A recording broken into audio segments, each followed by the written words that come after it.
clínicos causados por estos virus totalmente distintos. El cuadro clínico causado por el virus del herpes simple tipo 1 y el cuadro clínico causado por el virus de la varicela zoster o virus herpes varicela zoster, ¿sí? Bueno, vamos a hablar Prof, primeramente, sí. a parte de miríades bulhosa não foi dada. Bueno, entonces termino con esto y volvemos a meningitis bullosa, ¿sí? Ok. ¿Está? Gracias por recordarme. Bueno, eh, primeramente vamos a desarrollar el cuadro clínico causado por el virus del herpes simple tipo 1, ¿sí? Bueno, generalmente este virus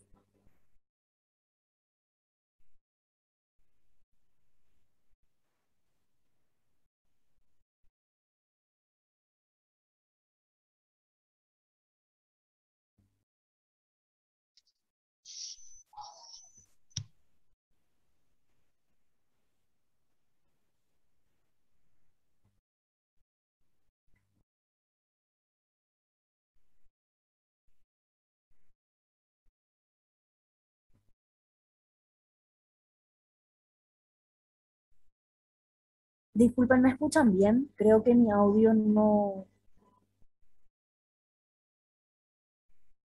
Ahora parece que volvió. volvió. Ok, gracias. Disculpen. Bueno, entonces, el cuadro clínico causado por el virus del herpes simple tipo 1, vamos a ver que es muy distinto al cuadro clínico causado por el virus de la varicela zoster, ¿sí? Ahora, el virus del herpes simple tipo 1, generalmente ustedes van a ver esta otitis externa en cierto tipo de pacientes, ¿sí? Pacientes generalmente que tienen algún tipo de inmunosupresión, algún paciente con una alteración inmunológica, ¿sí? Ya cuando el estado inmunológico está totalmente bajo, por decirlo de alguna forma, que estos virus es como que aprovechan ese estado del paciente y empiezan a producir signos y síntomas que vamos a ir viendo cuáles son. Generalmente este tipo de virus ocasiona en el paciente un dolor de oído, una otalgia que no es muy intensa, ¿sí? Es un dolor entre moderado y leve. Lo que sí es muy intenso es el prurito que ocasiona dentro del conducto auditivo externo, ¿sí? O sea, ustedes saben que generalmente los virus producen cierto tipo de lesiones en la piel, que son lesiones de tipo vesículas, ¿sí? Estas vesículas, que son como ampollitas cargadas de un líquido seroso, empiezan a brotar en la piel y el síntoma más llamativo en estos pacientes es que justamente esas vesículas pican muchísimo, ¿sí? Y no solo aparecen en la piel dentro del conducto auditivo externo, sino que también van a ir apareciendo en todo lo que es el pabellón auricular, ¿sí? Son vesículas típicas clínico. Esas vesículas, como les dije, contienen un líquido seroso, ¿sí? Y debido al intenso prurito que ocasionan, el paciente obviamente se va a rascar, ¿verdad? Y esas vesículas se rompen, expulsan su contenido seroso y a medida que van pasando los días, esas vesículas se van convirtiendo en costras, que con el correr del tiempo van a ir desapareciendo por sí solas, ¿sí? Algo que ustedes tienen que tener en cuenta es que este virus no produce ningún tipo de afectación neurológica, es decir, los pares craneales se ven totalmente conservados en esta patología. No va a haber ningún tipo de alteración de algunos de los pares craneales que ustedes conocen, del 1 al 12, ¿sí? Bueno, una vez que el paciente acude con todos estos síntomas al consultorio, ¿verdad?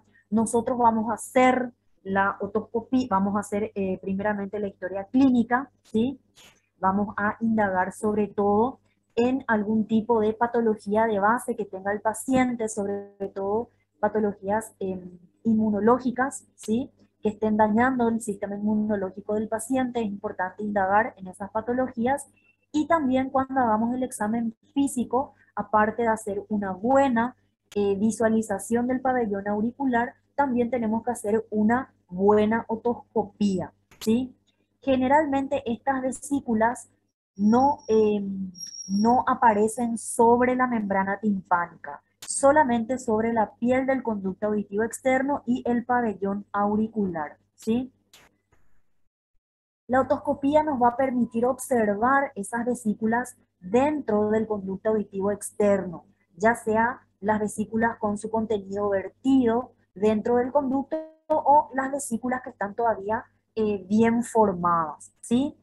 Y una vez que nosotros hacemos nuestra historia clínica, nuestro examen físico, vamos a obviamente decirle al paciente nuestro diagnóstico presuntivo y a partir de ahí vamos a ofrecerle distintos tipos de tratamientos.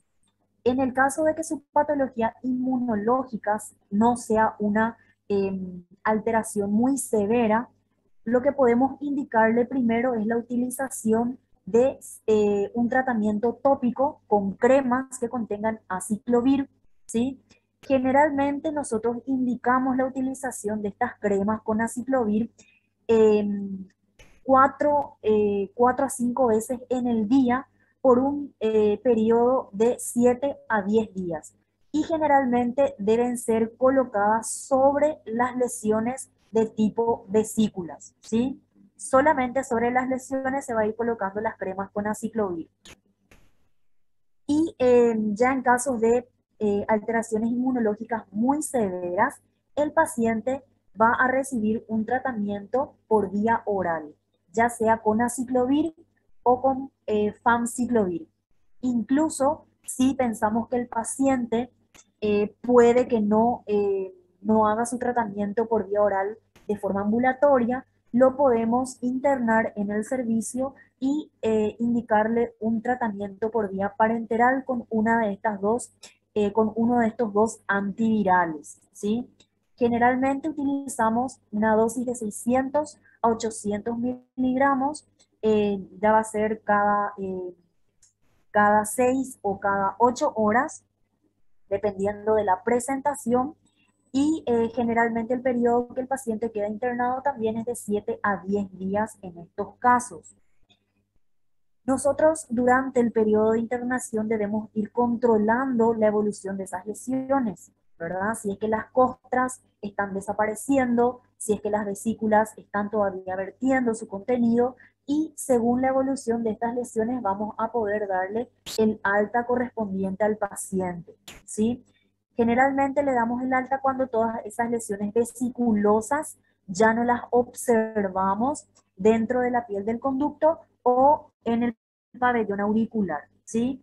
Y a partir de ahí, a partir del alta, le hacemos un seguimiento al paciente, ¿verdad? Dependiendo justamente de la gravedad de su cuadro, le hacemos un seguimiento para ir viendo si es que esas lesiones no vuelven a reaparecer, ¿sí?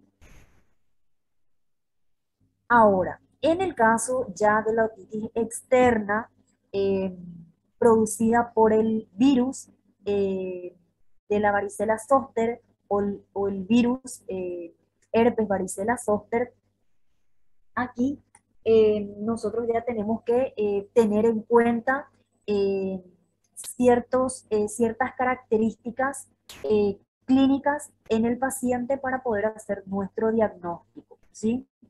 Bueno, generalmente este cuadro clínico, ¿por qué se produce? Se produce por una reactivación del virus, ¿verdad? De la varicela zóster, ¿verdad? Un paciente, vamos a suponer que ya tuvo eh, ya tuvo un episodio infeccioso, ¿verdad? Causado por el virus, por el herpes virus humano tipo 3, ¿verdad? Este virus generalmente, ¿qué es lo que hace? Se esconde, ¿verdad? Se esconde en el ganglio geniculado que está situado en el primer codo del séptimo par craneal. Y ante cualquier inmunosupresión, ¿verdad? Del paciente, ante cualquier alteración del estado inmunológico del paciente, el virus se reactiva, aprovecha que al paciente le bajaron las defensas y empieza a reactivarse, ¿sí? Ahora, este cuadro clínico, ¿verdad?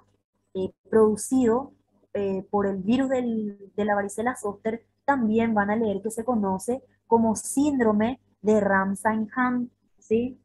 Es el nombre que ustedes van a leer en muchas bibliografías.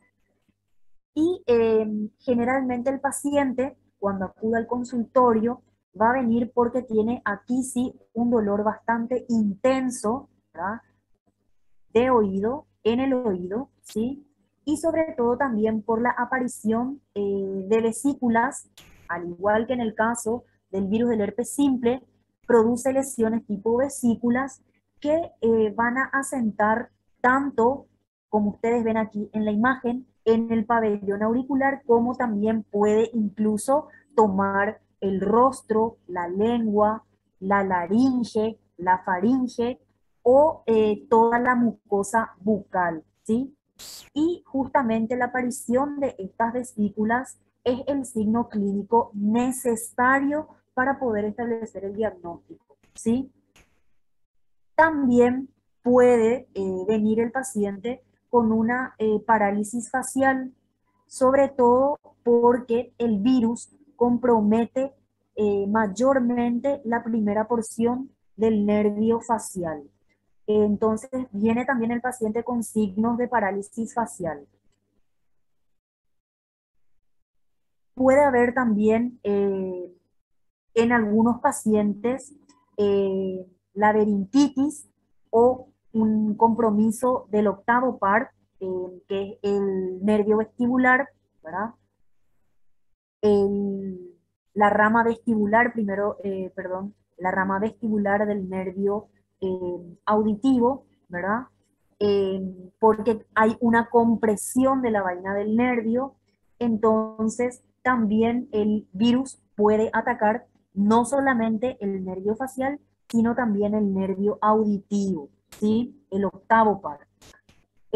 También, aparte de esa laberintitis, puede venir con una disminución de la audición, ¿verdad?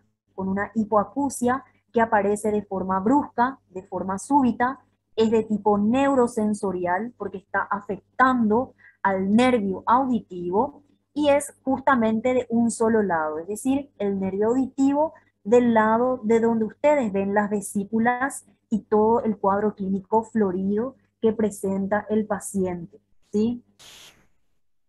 Entonces, ¿qué le estoy diciendo con esto? Que aquí el síndrome de Ramsay-Hunt sí tiene afectación de los pares craneales, a diferencia de la otitis externa causada por el virus del herpes simple tipo 1, ¿sí? Esa es una diferencia que yo siempre suelo preguntar en los exámenes, así que tienen que tener en cuenta. Una vez, ustedes tienen que saber que una vez que el virus ataca lo que es el nervio auditivo, sobre todo su rama vestibular, el pronóstico del paciente es un pronóstico bastante malo, ¿sí? La parálisis facial se puede recuperar, ¿verdad? En un 60% de los casos. Eh, y en algunos puede requerirse lo que es la descompresión quirúrgica de la primera porción del nervio facial, ¿sí? Aparte de estos dos nervios, puede afectar otros pares craneales también, como el glosofaríngeo, puede también afectar a las raíces cervicales y también incluso puede puede afectar al nervio ciático popliteo externo, ¿sí? Bueno, aquí, como ya, bueno, les había dicho, cómo va a iniciar el cuadro clínico con la aparición de las vesículas, que les dije que son necesarias observar esas vesículas para poder hacer el diagnóstico, ¿sí? Todas esas vesículas van a aparecer en el territorio auricular del nervio facial, que es el pabellón auricular, ¿sí? Y toda la región preauricular, incluso puede llegar hasta la parte alta del cuello, todas esas vesículas, ¿sí? Por eso también les había dicho que puede incluso afectar el rostro del paciente.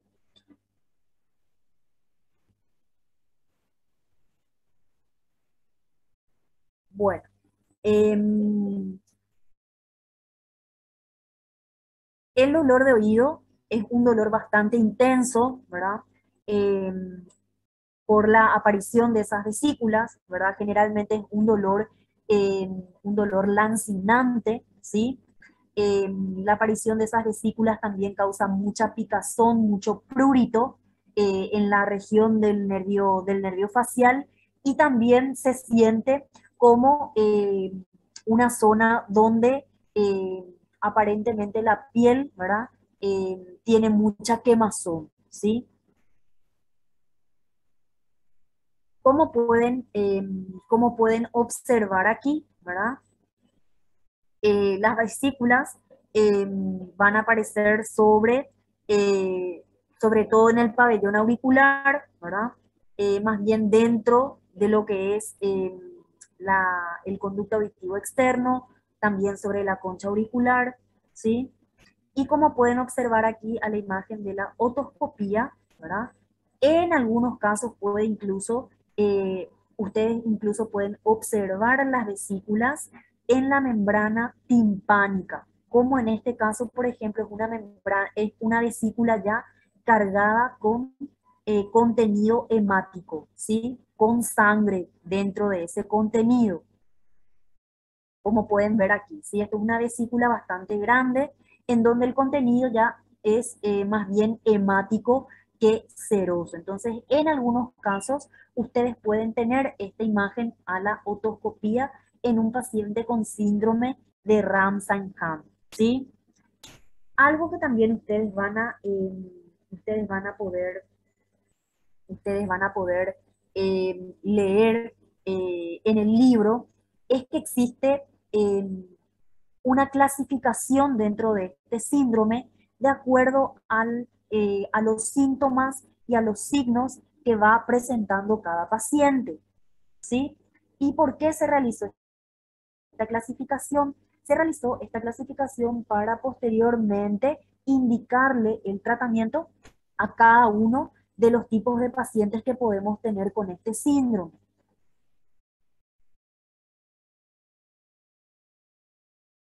Generalmente los pacientes que tienen un síndrome de Ramsay-Hunt tipo 1 o tipo simple, ustedes van a poder observar todas esas vesículas en la piel del pabellón auricular, también en la zona retroauricular.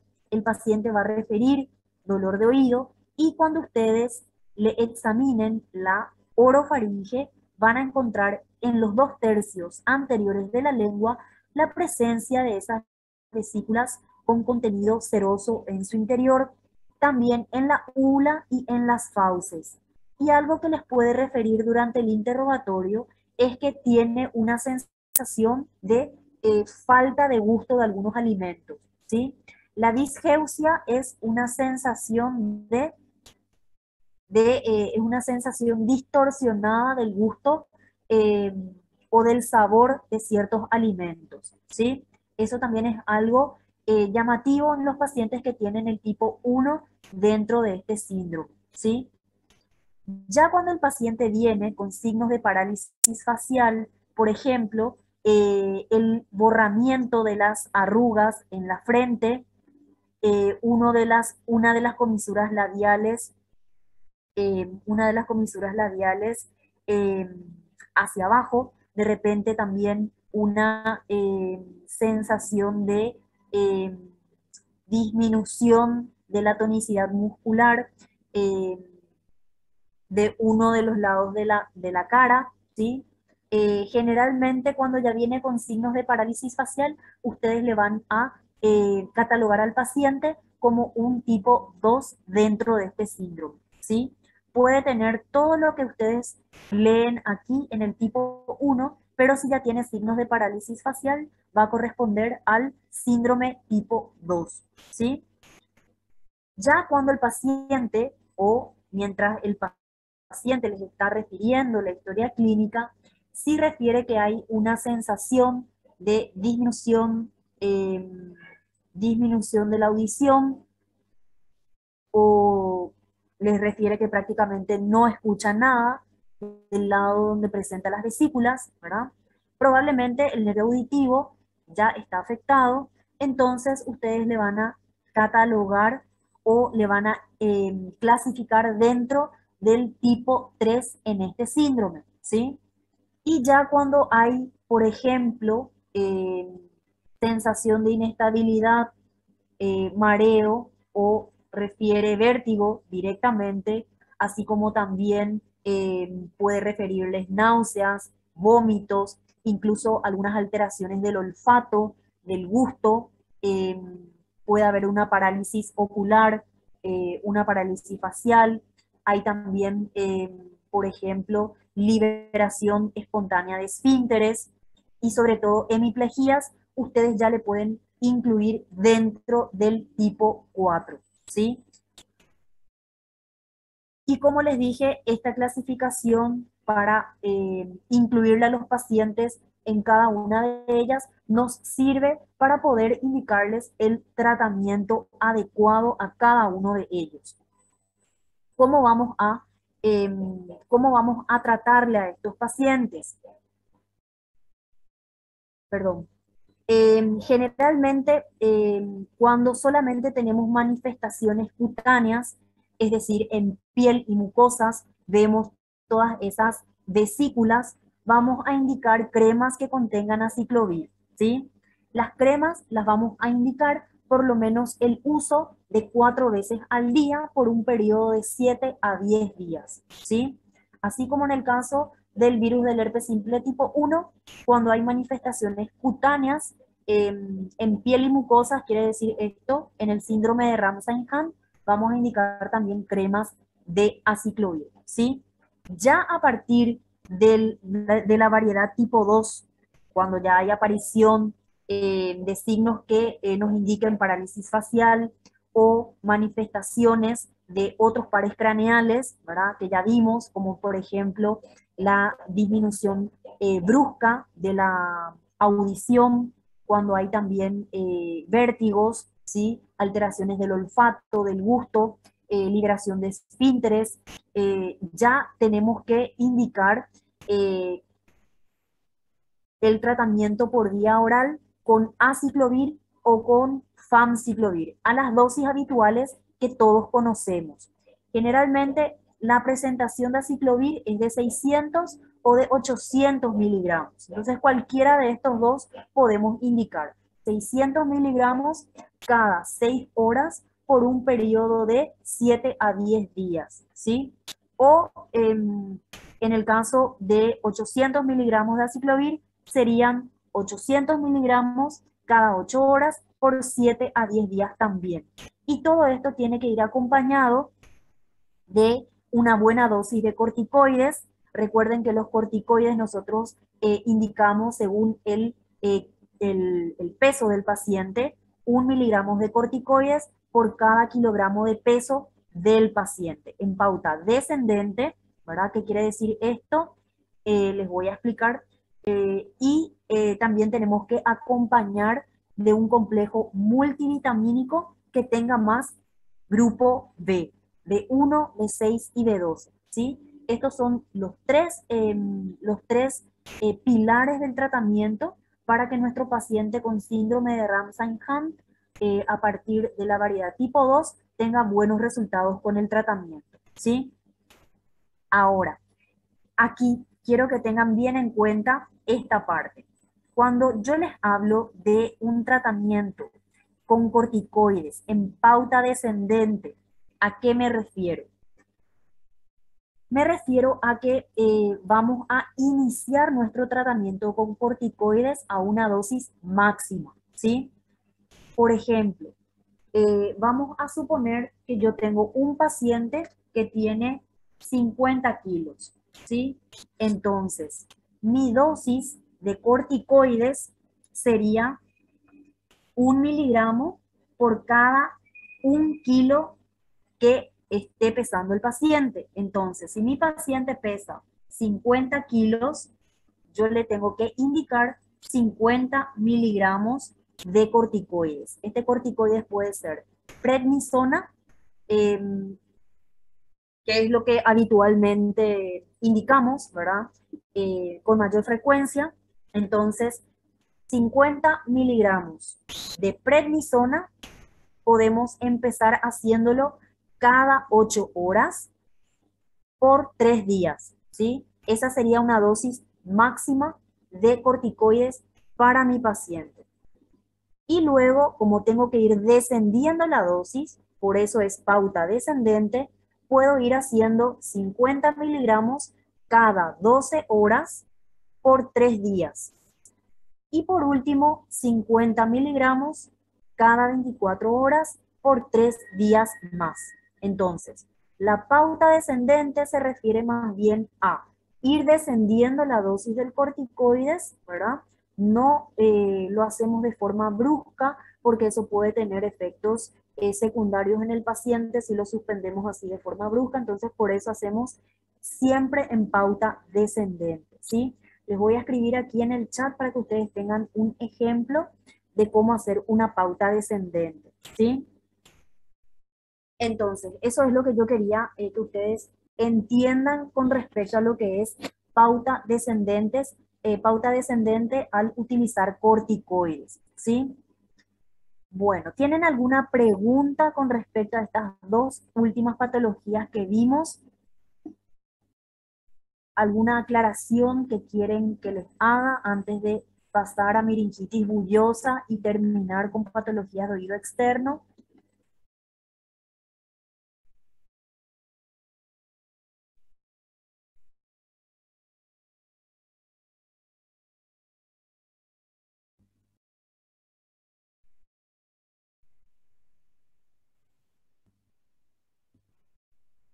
Bueno, entonces vamos a continuar con meningitis bullosa, ¿sí? Y luego ya vamos a tener un pequeño break y vamos a empezar con lo que es la parte ya de patologías de oído medio, ¿sí? Para ir avanzando en el curso, ¿sí? Les voy a compartir aquí la pantalla. A ver, esperan un ratito.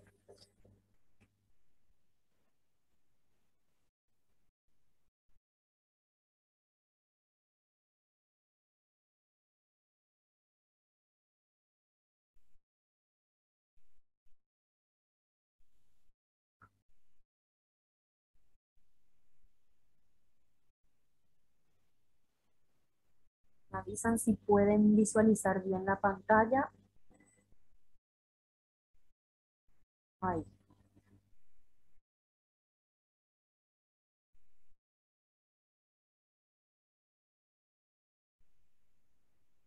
Aquí. Bueno, perdón.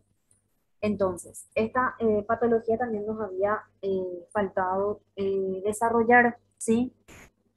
Bueno, la meningitis bullosa también van a leer en algunas bibliografías que recibe otros nombres.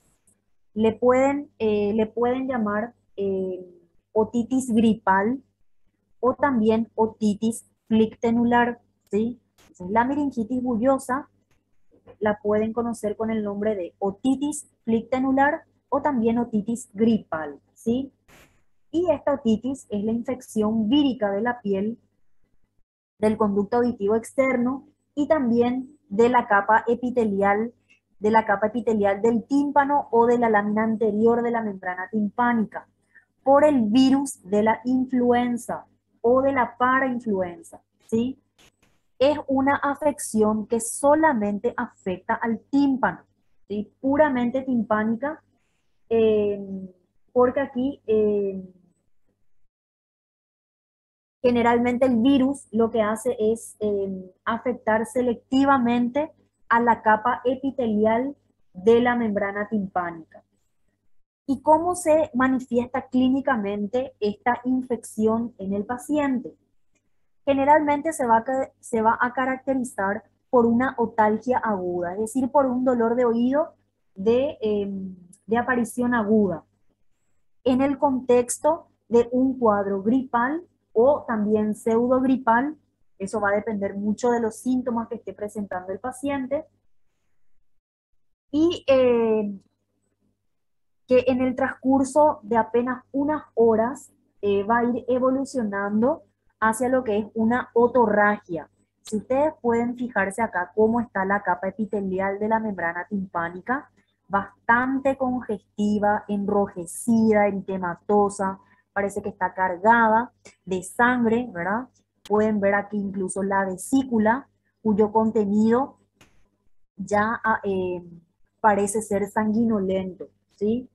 Entonces, una vez que el paciente presenta un cuadro gripal, la aparición de este signo o de esta imagen en una otoscopía de un paciente que se está quejando por dolor de oído, entonces nosotros tenemos que sospechar que esa infección evolucionó en escasas horas, ¿sí?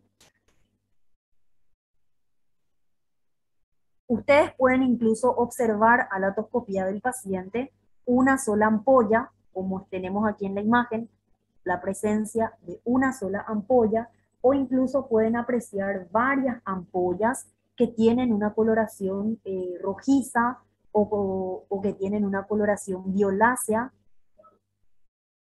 como ustedes ven acá, ¿verdad? Que se pueden ir distribuyendo de forma totalmente irregular sobre la membrana timpánica, ¿sí?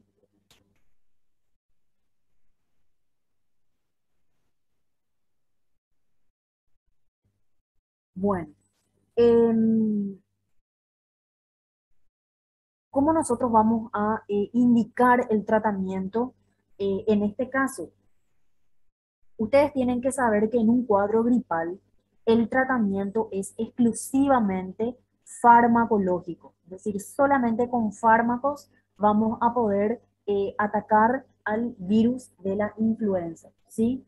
Y generalmente los fármacos que vamos a utilizar son fármacos para eh, paliar los síntomas que está presentando el paciente, ¿sí? O sea, el tratamiento farmacológico de la meningitis bullosa es exclusivamente sintomático, ¿sí? Si el paciente tiene dolor, vamos a indicarle analgésicos, ¿sí? O sea, solamente analgésicos. Aquí prácticamente no indicamos antivirales por vía oral, no indicamos gotas para el oído, ¿sí? Solamente lo que nosotros tratamos aquí es el dolor que presenta el paciente. Porque una vez que las vesículas van expulsando o van vertiendo su contenido al conducto auditivo externo, el dolor va a ir paliando un poco más. Entonces, no damos antivirales por vía oral, no indicamos gotas. Eso ustedes tienen que saber. Solamente analgésicos, ¿sí? Analgésicos para paliar el dolor de oído del paciente. Y obviamente, si está presentando otros síntomas, ¿verdad? Respiratorios, vamos a tratar esos síntomas respiratorios de acuerdo a lo que fuere, ¿sí? Pero a nivel de lo que es la parte otológica de los cuadros de influenza, nosotros indicamos solamente analgésicos, ¿sí? Y esto en aproximadamente 3 a 5 días tiene que ir mejorando el dolor, ¿sí? Ya si vamos a, si el paciente se sigue quejando luego de 5 días del dolor de oído, tenemos que ir evaluando otras sobreinfecciones, ¿verdad? O sobreinfecciones agregadas, en este caso, ¿verdad? Y de acuerdo a lo que encontremos en nuestra inspección clínica, vamos a ir indicando el tratamiento, ¿sí? Pero cuando se trata solamente de la meningitis bullosa, vamos a indicar analgésicos, ¿está? Y lo pueden hacer con cualquiera de los analgésicos que ustedes conozcan, siempre teniendo en cuenta también si el paciente es o no alérgico a cierto tipo de grupos de medicamentos analgésicos, ¿sí? Entonces, de acuerdo a eso, ustedes van a indicar el tratamiento por 3 a 5 días, ¿sí? ¿Alguna consulta que quieran hacer sobre cualquiera de estas tres patologías que eh, nos permiten terminar ya toda la parte de patologías de oído externo? Lo pueden hacer ahora, ¿sí?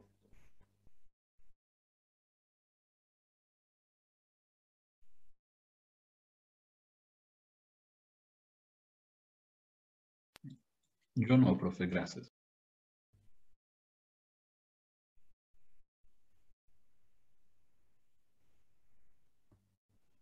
Bueno, entonces vamos a descansar 5 minutos. Pueden ir al baño a tomar agua, a prepararse un café y tomar, eh, vamos a continuar ya con la parte de patologías de oído medio, ¿sí?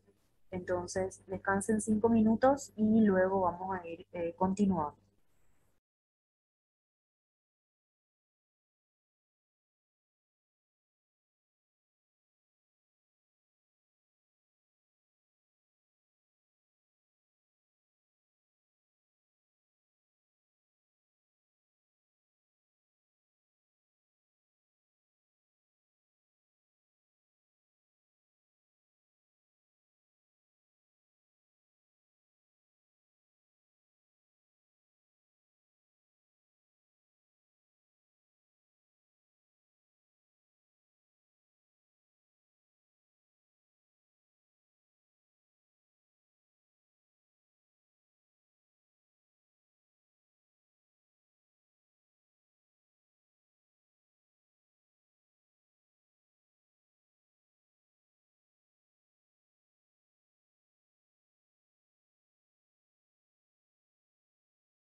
Bueno, podemos continuar, ¿verdad?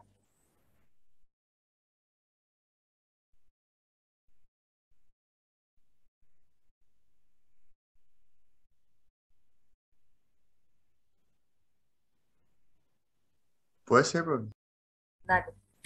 Bueno, eh, al final les voy a decir de dónde van a, de dónde van a, de dónde van a leer bien eh, toda esta parte, ¿sí? Pues me preguntaron al chat, entonces les voy a responder a todos ya de una vez. Bueno, a ver, voy a compartir la pantalla.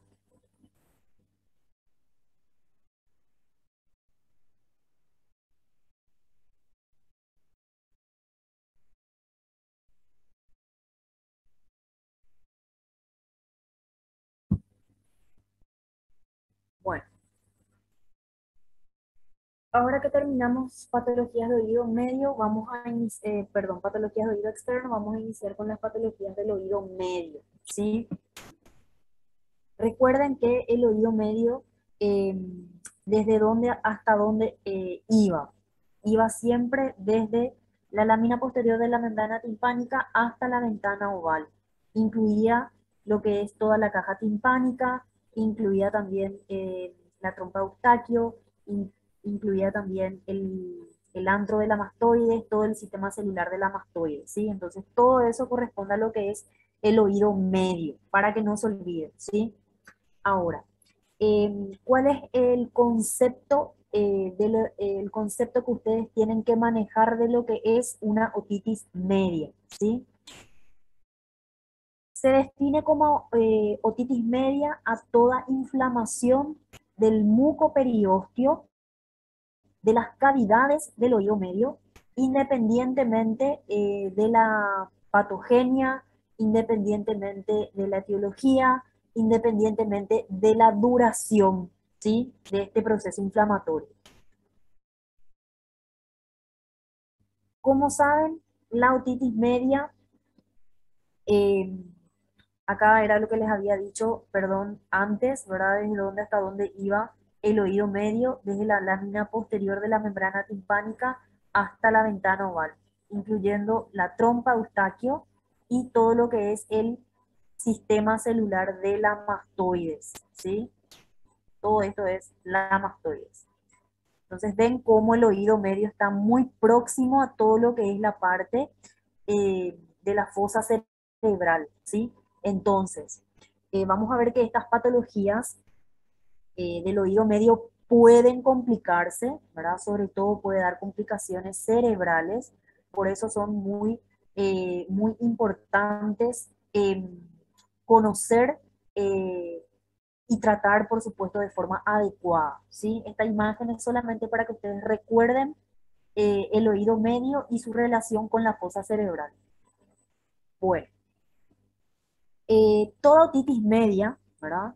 Habíamos visto que la definición decía que era la inflamación del muco periósteo de las cavidades del oído medio, independientemente de la etiología de esta inflamación, independientemente de la fisiopatología por la cual se produjo esta inflamación o incluso independientemente de la duración de este proceso inflamatorio. Y por eso fue que se clasificó a la otitis media, ¿verdad?, según su tiempo de evolución en tres tipos diferentes. La otitis media aguda es todo proceso inflamatorio, ¿verdad?, cuyos síntomas persisten hasta 3 semanas, ¿sí? Ese proceso inflamatorio que se produjo dentro de las cavidades del oído medio duran hasta 3 semanas, ¿sí? Una vez que esos síntomas o esos signos ya persisten por más de 3 semanas, pero por un tiempo menor a 3 meses, estamos hablando de una otitis media subaguda, y ya cuando los signos o síntomas persisten, los signos o síntomas que está produciendo ese proceso inflamatorio persisten por más de 3 meses, ya estamos hablando de una otitis media crónica, ¿sí? Ahora, Para poder, producirse esta patología, ustedes van a leer que existen muchísimos factores predisponentes, pero los principales son los que vamos a ver aquí en la diapositiva, ¿sí? Bueno, primeramente, el factor predisponente, ¿verdad? Más frecuente, por decirlo de alguna forma, es la lactancia materna por menos de 4 meses. Recuerden que la lactancia materna exclusiva produce generalmente en el lactante una inmunidad por el traspaso de los anticuerpos, ¿verdad? Que van a ir a través de la leche al pacientito, ¿sí? Esos anticuerpos generan una inmunidad eh, en el paciente y generalmente esta inmunidad tiene una duración de 6 a 8 meses más o menos. Y cuando nosotros cortamos ese periodo de lactancia materna exclusiva, la hacemos por un mínimo de 4 meses, como dice acá, o menos de 4 meses inclusive, justamente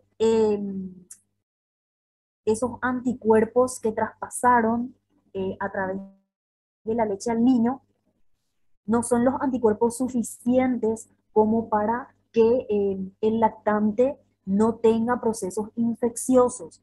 Y generalmente este proceso infeccioso es muy frecuente en estos pacientes. Por eso, cortar la lactancia materna exclusiva por un periodo menos de 4 meses les predispone a desarrollar otitis media aguda. Así como también una vez que ellos pueden ser capaces de asistir a las guarderías o a estos lugares donde generalmente las madres les dejan a los chicos por un periodo de tiempo en el día para que ellas puedan salir a trabajar, puedan salir a hacer sus actividades.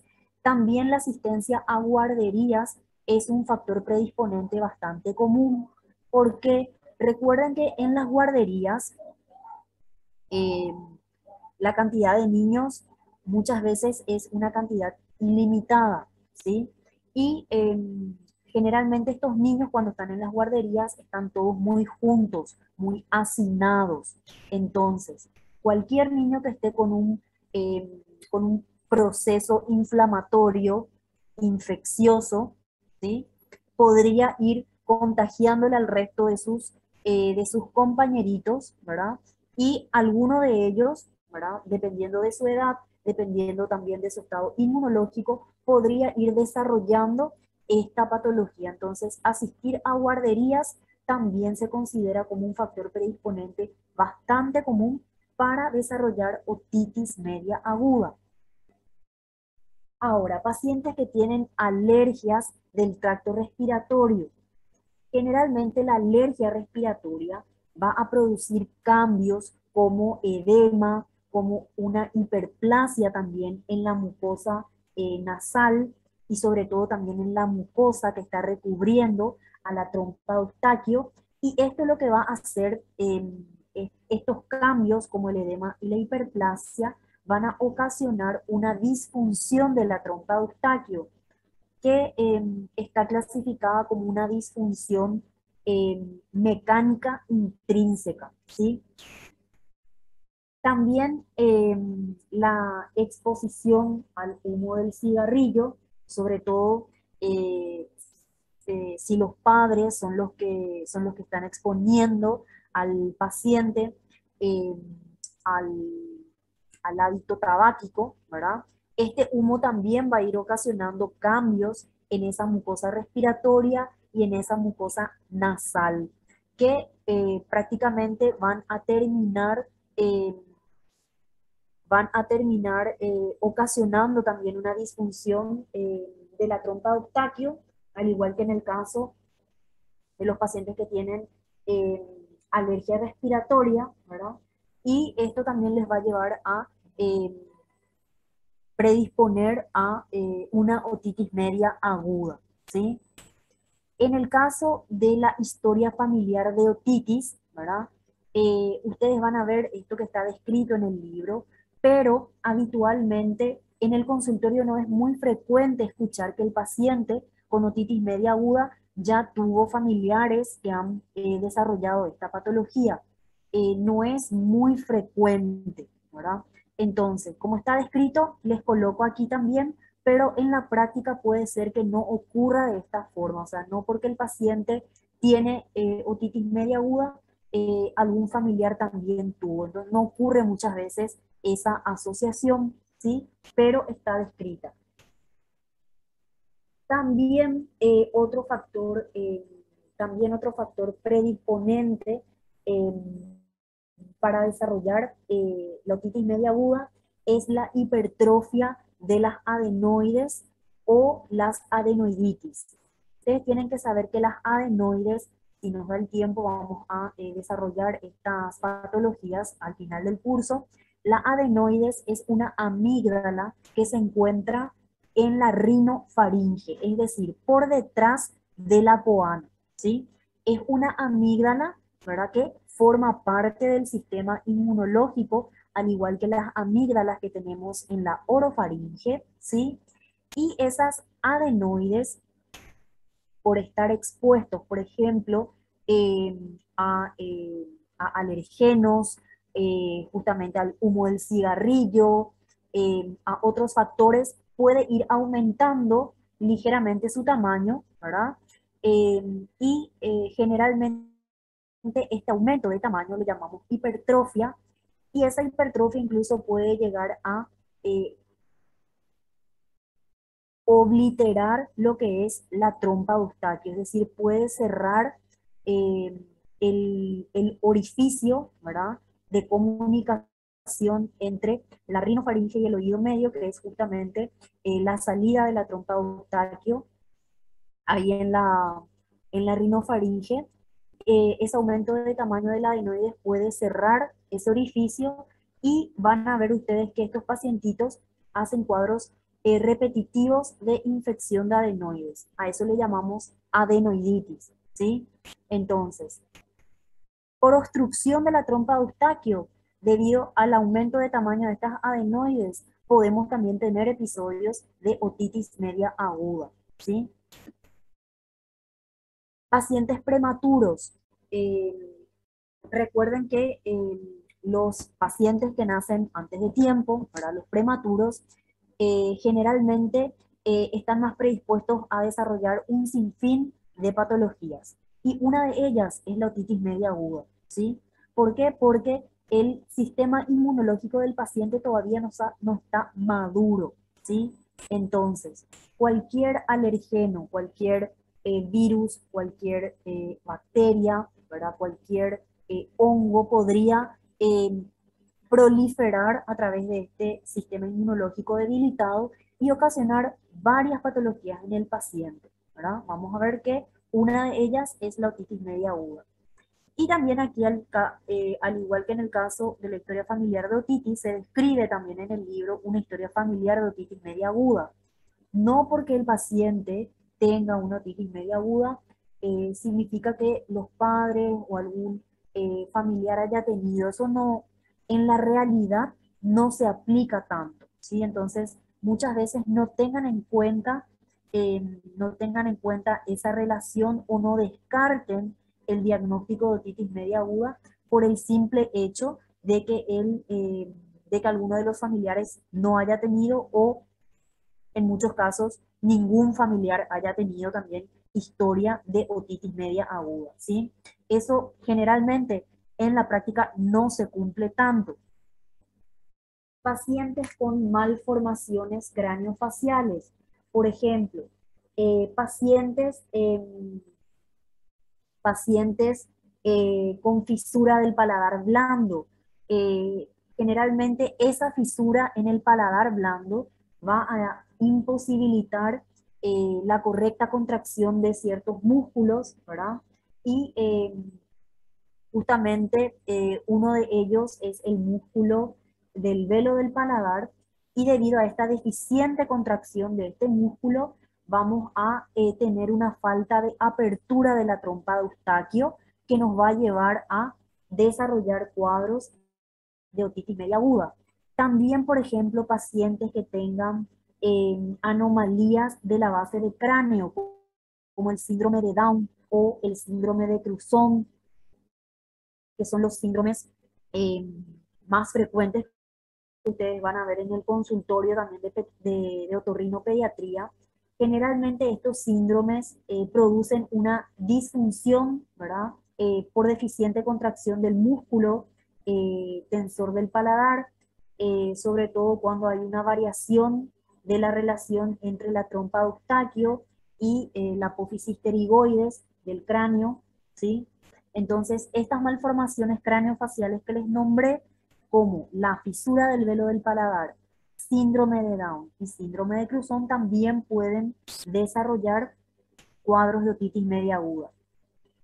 La disfunción de la trompa de Eustaquio, una simple disfunción de la trompa. Hablamos mucho de disfunción de la trompa en estos factores predisponentes. Entonces, ustedes tienen que saber que la disfunción de la trompa va a ser uno de los factores más importantes en la fisiopatología de la otitis media. Eso es algo que ustedes tienen que saber. Cualquier disfunción de la trompa de Eustaquio nos puede llevar al desarrollo de una otitis media, ¿sí? Recuerden las funciones de la trompa de Eustaquio. ¿Cuáles eran? Era proteger el oído medio, eso vamos a ver cuando vemos fisiología auditiva, ¿verdad? Proteger el oído medio de la llegada de sonidos y secreciones que están proveniendo de la nasofaringe. También tiene como función drenar las secreciones del oído medio hacia la nasofaringe, ¿verdad? Todo gracias al sistema mucociliar que presenta su epitelio, y sobre todo, la principal de todas, ¿verdad? Equilibrar la presión del gas en el oído medio con la de la atmósfera, ¿sí? Entonces, la trompa de Eustaquio puede experimentar una disfunción, ya sea funcional, o sea, de su función, o una disfunción mecánica, ¿sí? Es decir, de todo el conjunto que le acompaña a la trompa de Eustaquio en sí. Entonces, estas disfunciones de la trompa nos van a ocasionar o nos van a llevar a cuadros de otitis media aguda. Y algo muy importante, también dentro de lo que son los factores predisponentes, es la enfermedad de las vías respiratorias superiores, ¿sí? Ustedes van a ver que la mayor parte de los pacientes con cuadros de vías respiratorias superiores puede desarrollar una otitis media aguda. Eso es casi en la generalidad de los pacientes. Entonces tienen que estar atentos cuando el paciente pediátrico acude al consultorio de pediatría, ustedes le diagnostican una enfermedad de vías respiratorias superiores, entonces una de sus probables complicaciones puede ser un cuadro de otitis media aguda. Es algo también para tener en cuenta. Ahora, hablando un poquitito de la epidemiología de esta patología, ustedes tienen que saber que la otitis media, ya sea aguda, subaguda o crónica, ¿verdad? Es justamente después de la rinitis alérgica la infección más frecuente en el primer año de vida, ¿sí? O sea, después de la rinitis alérgica, la otitis media es la infección más frecuente, ¿sí? Generalmente antes de los 3 años de edad, entre el 70 y el 80% de los niños tiene un episodio de otitis media aguda. Y 1/3 de todos esos pacientes tiene 3 episodios o incluso puede tener más de 3. Ustedes van a leer que la otitis media aguda como una infección aislada, es decir, como una infección que no se acompaña de cualquier otro proceso inflamatorio infeccioso, no es común en los pacientes recién nacidos, ¿sí? Y generalmente vamos a tener una máxima incidencia entre los 6 y los 18 meses de vida, ¿sí?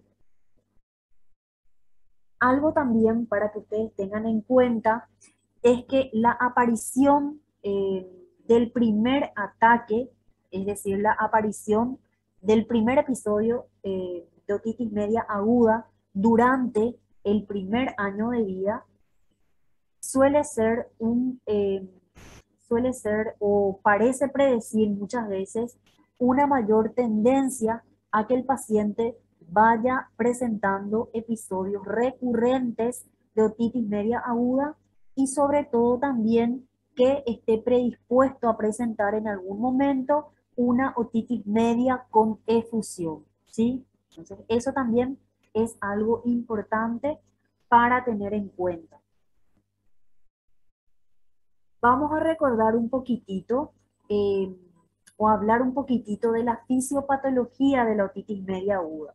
Ya les había dicho que cualquier disfunción de la trompa de Eustaquio es el factor más importante dentro de lo que es la patogenia de la otitis media en general, ¿sí? Y habíamos visto ya también, ya les había recordado las funciones de la trompa de Eustaquio, ¿verdad? Sobre todo cuando vemos la parte de fisiología, ¿verdad? Es proteger al oído medio de la llegada de sonidos y también proteger al oído medio de las llegadas o de las secreciones que provienen de la nasofaringe, ¿sí? También otra de sus funciones es la de drenar el oído medio, o sea, drenar las secreciones que pueda tener el oído medio hacia la nasofaringe, todo gracias al epitelio mucociliar que tiene la trompa. Y la más importante de todas es eh, es equilibrar la presión del gas en el oído medio con la de la atmósfera, ¿sí? Entonces, para que se desarrolle esta patología, ya sea por virus, por bacterias, lo que fuere, para que se pueda desarrollar, entonces, nosotros tenemos que tener una vía de entrada al oído medio. ¿Y cuál va a ser esa vía de entrada? Va a ser justamente la trompa de Eustaquio. La mayoría de las otitis medias agudas generalmente son precedidas por infecciones virales, es decir, una infección de las vías aéreas superiores debido a un agente viral nos puede ocasionar una otitis media aguda. Por ejemplo, un cuadro ocasionado por el virus de la influenza. El paciente tiene, por ejemplo, un hisopado nasofaríngeo positivo, ¿verdad? Para influenza, ese cuadro, si no es tratado correctamente o tiene una evolución tórpida, puede complicarse con una otitis media aguda. Entonces, recuerden siempre que las otitis medias agudas están antecedidas por infecciones virales de las vías aéreas superiores, ¿sí? Con el correr del tiempo pueden aparecer otras infecciones, sobre todo infecciones bacterianas. Es decir, esa otitis media aguda puede ir convirtiéndose en una otitis media aguda en una otitis media aguda eh, sobreinfectada por bacterias, ¿sí? Por eso generalmente ustedes van a ver que muchos médicos ya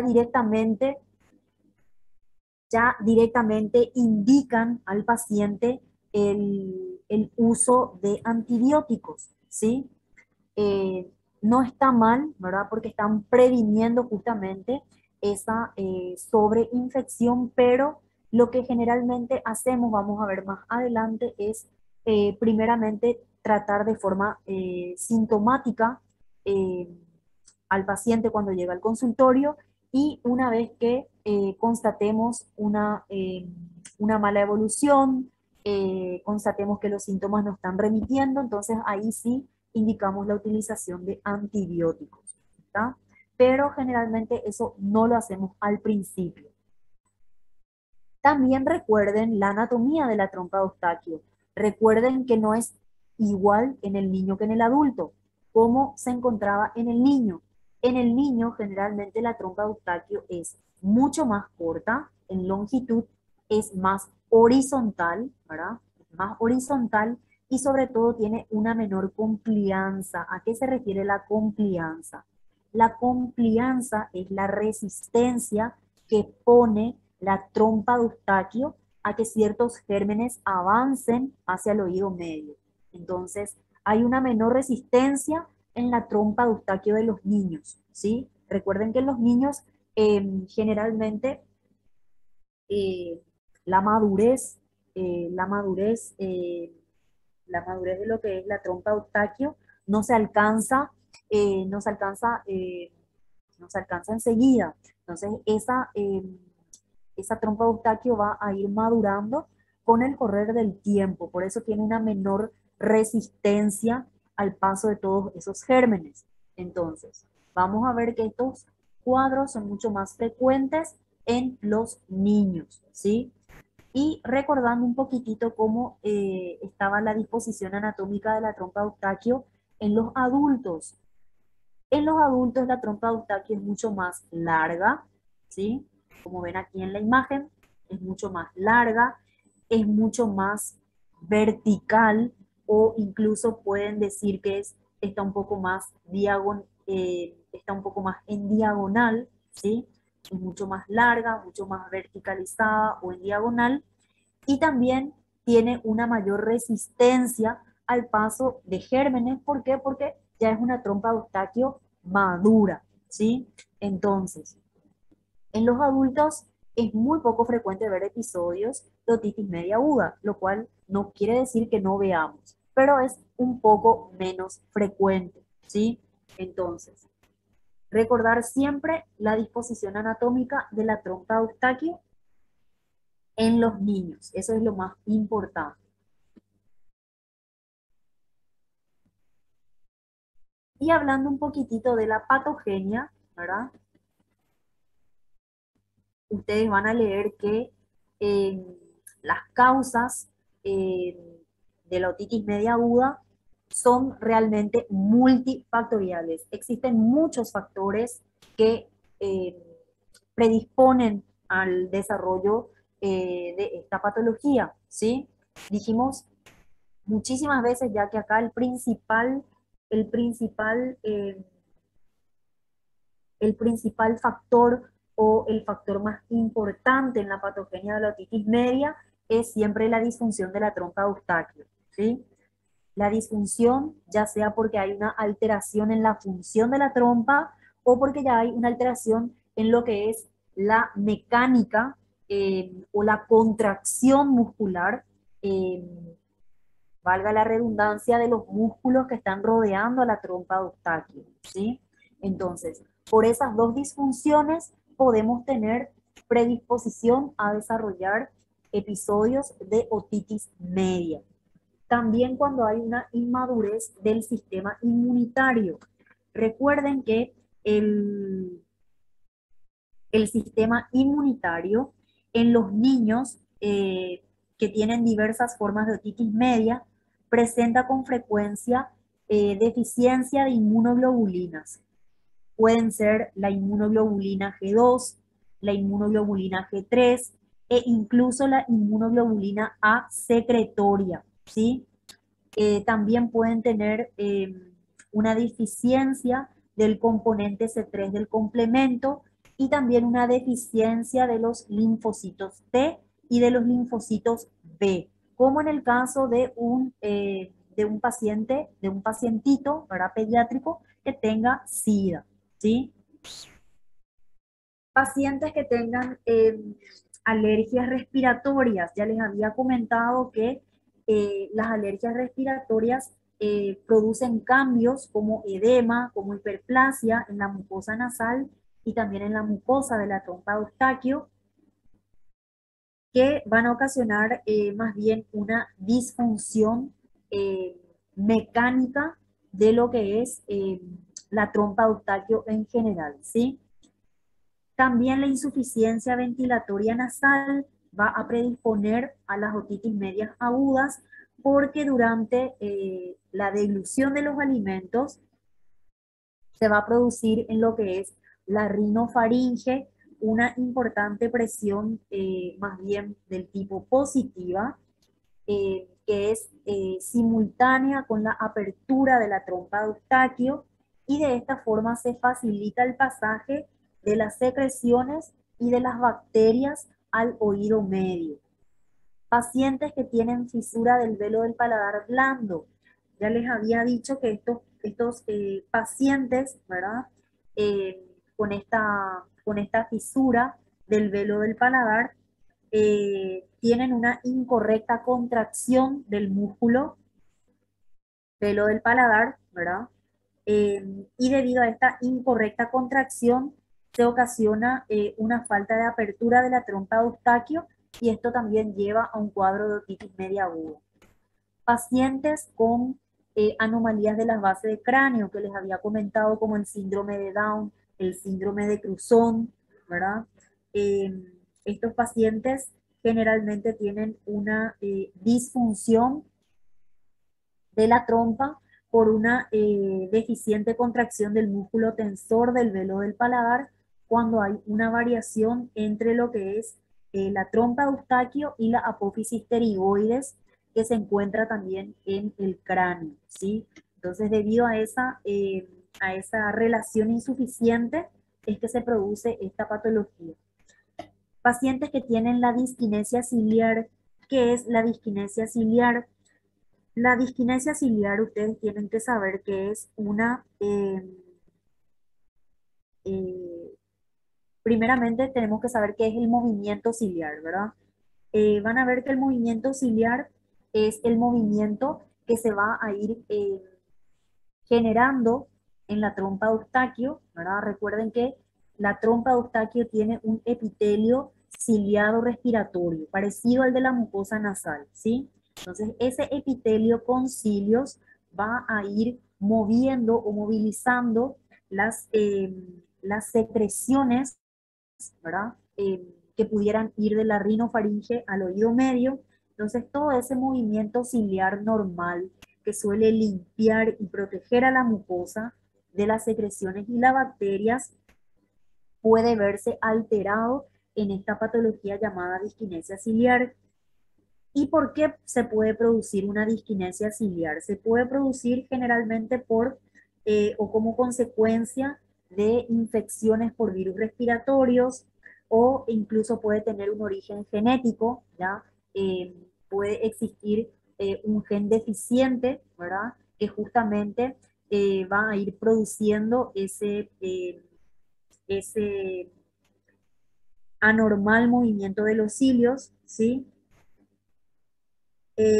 Puede predisponer justamente a esta patología que es la otitis media aguda. Cuando hay un trastorno genético en este movimiento ciliar, generalmente nosotros lo que hacemos es una biopsia de la mucosa de la trompa de Eustaquio. Esa mucosa se lleva para estudio anatomopatológico, perdón, ese estudio se lleva para análisis genético, ¿verdad? Ese pedazo de mucosa se lleva para análisis genético, y de esa forma se puede diagnosticar que hay un anormal movimiento de los cilios de la trompa de Eustaquio, ¿sí? Que puede predisponer también a esta patología.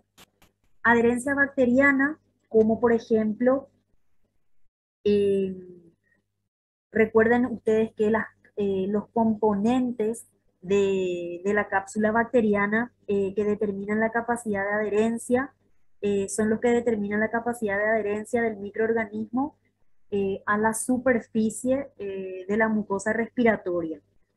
Generalmente estos componentes de la cápsula bacteriana están aumentados en los niños que tienen otitis media aguda, ¿sí? Aquí la inmunoglobulina A secretoria es la que suele inhibir la adherencia, la adherencia de las bacterias a la mucosa de la nasofaringe, ¿sí? También las deficiencias del sistema inmunitario, ¿verdad? Les había comentado que en los niños que tienen diversas formas de otitis media, eh, pueden presentar con frecuencia deficiencia de las inmunoglobulinas G2, G3, la inmunoglobulina A secretoria, también puede haber deficiencia del componente C3 del complemento y de los linfocitos T y C en casos de pacientes que tengan el síndrome de inmunodeficiencia adquirida, más conocido como SIDA, ¿sí? Ahora, también les había hablado anteriormente acerca de qué eran las adenoides, ¿sí?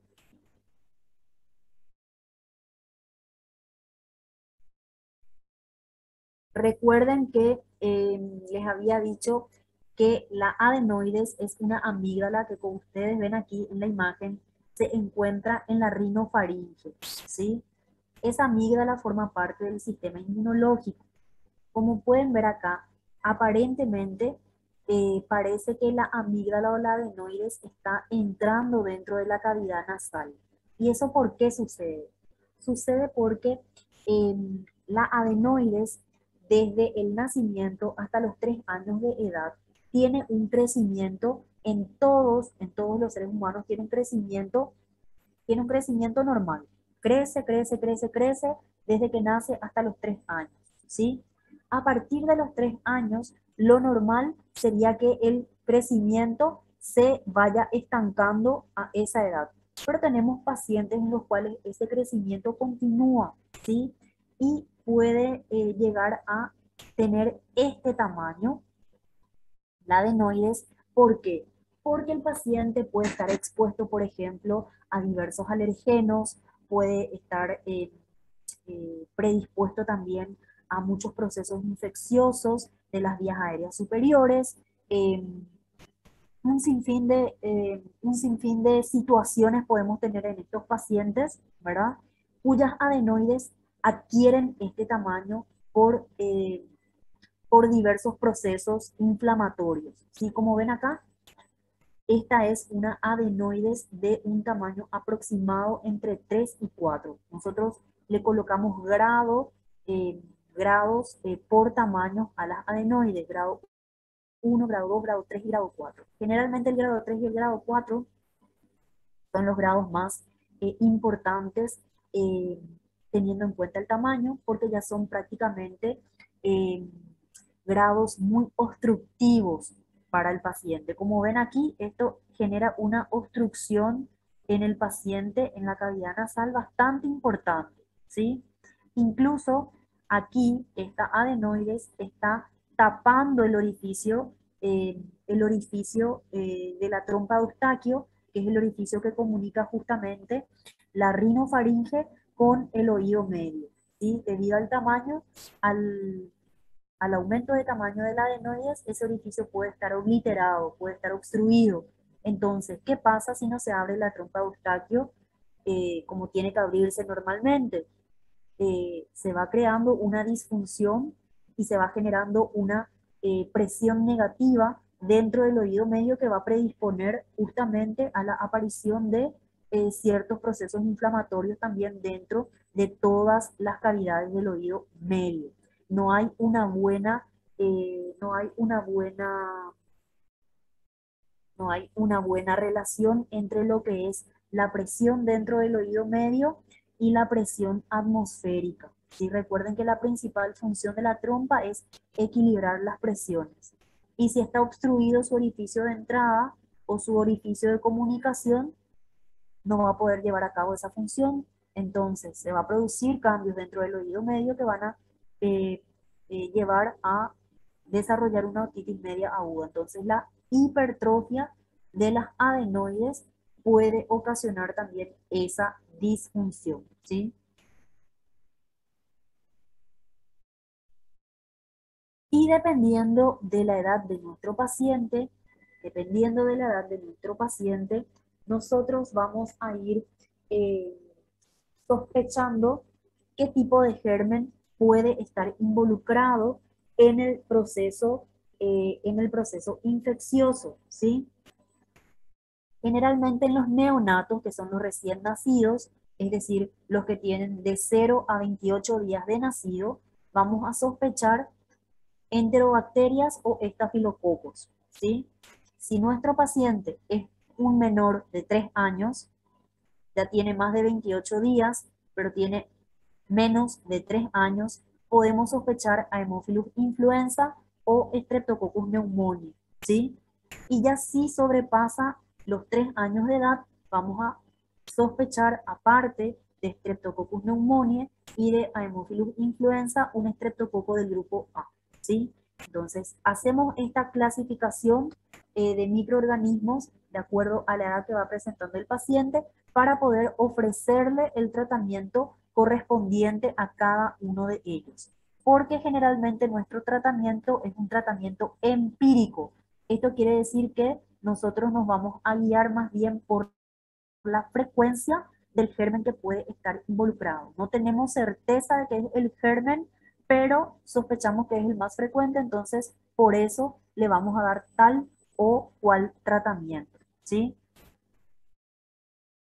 Ahora, ustedes tienen que saber que en general se le considera al neumococo, es decir, al Streptococcus pneumoniae, como el responsable del 30 al 50% de las otitis medias agudas, ¿sí? Un 15 a un 40% de los casos van a ser causados por Haemophilus influenza, un 5 a un 15% eh, por Branamela catarrhalis, un 3% por el Streptococo beta hemolítico del grupo A o Streptococcus piógenes, un 2% por Staphylococcus aureus y un 20% por otros microorganismos como el virus sincitial respiratorio, el rinovirus, el virus de la influenza, de la parainfluenza, Mycoplasma pneumoniae, Chlamydia trachomatis y los bacilos gram negativos, ¿sí?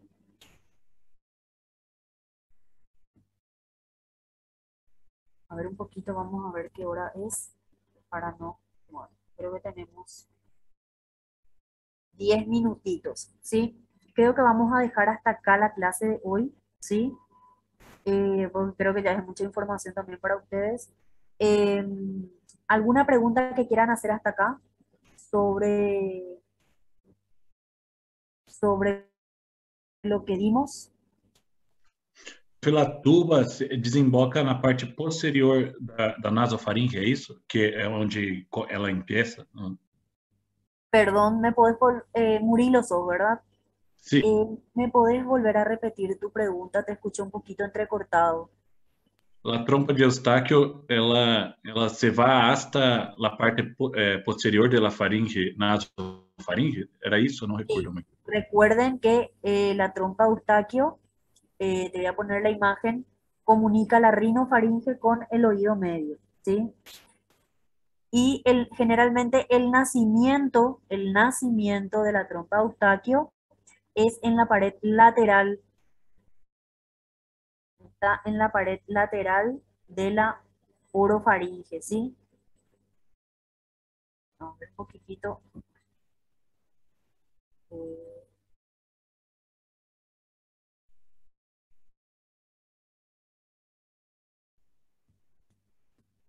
recordando aquí. ¿Ves? Voy a poner aquí el nacimiento. Creo que se veía mejor donde estaban las hipertrofias de las adenoides. Acá también. Bueno, generalmente sería por dentro, ¿verdad? Donde nace la trompa de Eustaquio. Yo te voy a mostrar mejor en la hipertrofia de adenoides de dónde sale aquí. Generalmente el, el orificio de entrada, o mejor dicho, el orificio que comunica la rinofaringe con la trompa de Eustaquio ya está en la pared lateral de la nasofaringe, ¿sí? En la pared lateral. Entonces,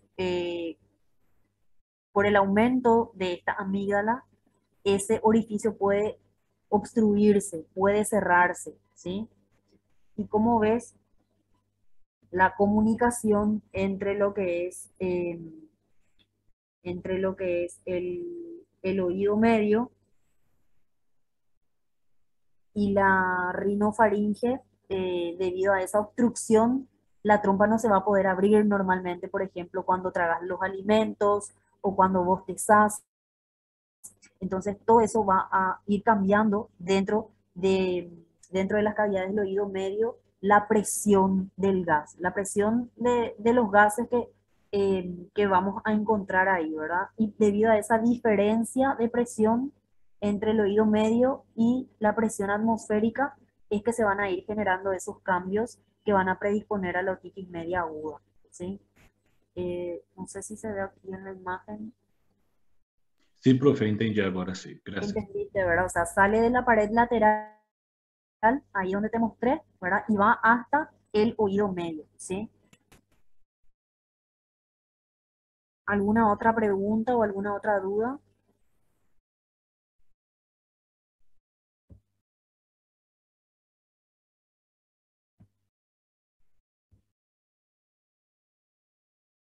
Bueno, entonces voy a llamar la lista de vuelta para los que no me respondieron eh, al inicio.